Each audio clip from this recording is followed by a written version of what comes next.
I'm honored to present you probably the most important medicinal mushroom of all, Ganoderma lucidum, or Reishi, Reishi in Japanese, or manentake, 10,000 year mushroom.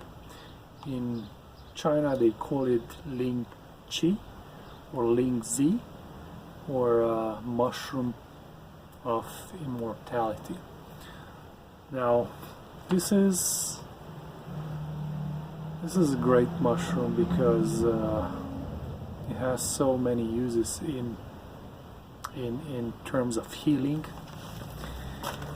And what I used to do is to collect it from the wild, or even to grow it and then to use the fruit bodies.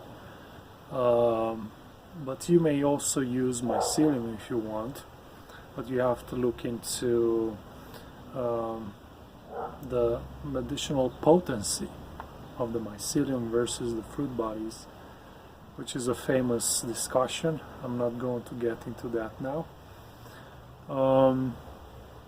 Now, from a taxonomical point of view, I can tell you that Ganoderma lucidum belongs to a complex.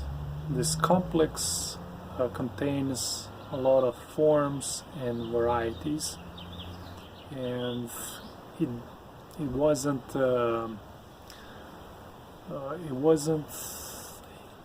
taxonomists, they weren't able to distinguish specific characteristics that would make them take a decision in order to do different separate species.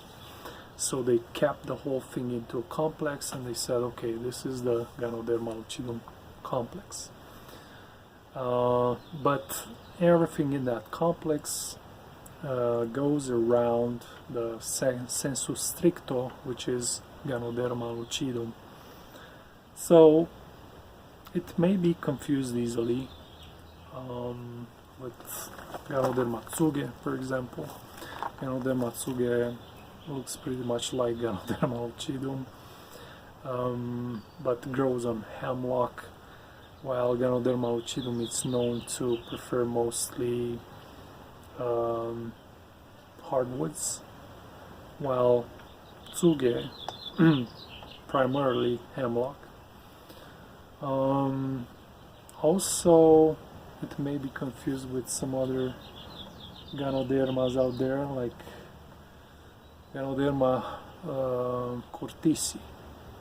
Ganoderma curtisi, which is very look-alike Ganoderma oregonense, but oregonense, it has a totally darker color, and even the shape is more robust if you look at it. It grows primarily on conifers. You can find that in the Pacific Northwest coast. So besides this, I can tell you about the texture. It's it's like your shoes. You can't eat that. But if you transform it into a healing potion, you can take the fruit body, you can dry it up, you can grind it up after that, and then you can boil that for several hours, and what you'll get is bitter substance which is packed with polysaccharides. So the final drink is going to be bitterish sweet.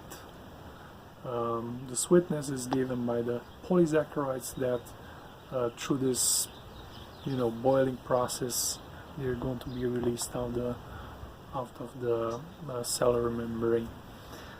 So if you want to grow this mushroom, you have to understand that the mycelium is really fast, so it really grows fast, and you'll get that colonized bag in a matter of like 10 days up to 2 weeks. It's fully colonized. But what's going to take more or longer period of time is the initiation of the fruit body and also the development. First, what you'll see, it's antlers popping out.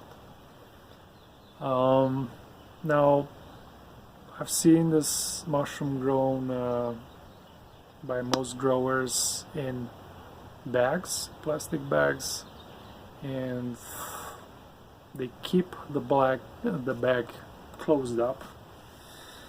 So in this case you have a high CO2 concentration inside the bag, and this stimulates the antler formation. So you're going to have a bunch of antlers coming out of the substrate.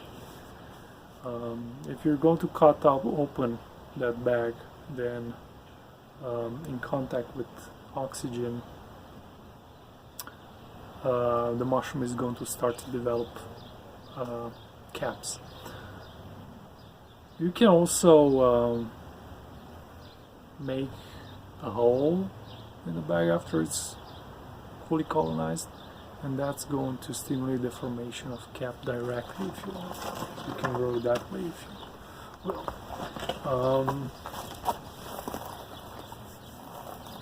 Now, if you look at the mycelium in culture, at first it's white, and as time passes you will see that it develops this pressed hyphal mat.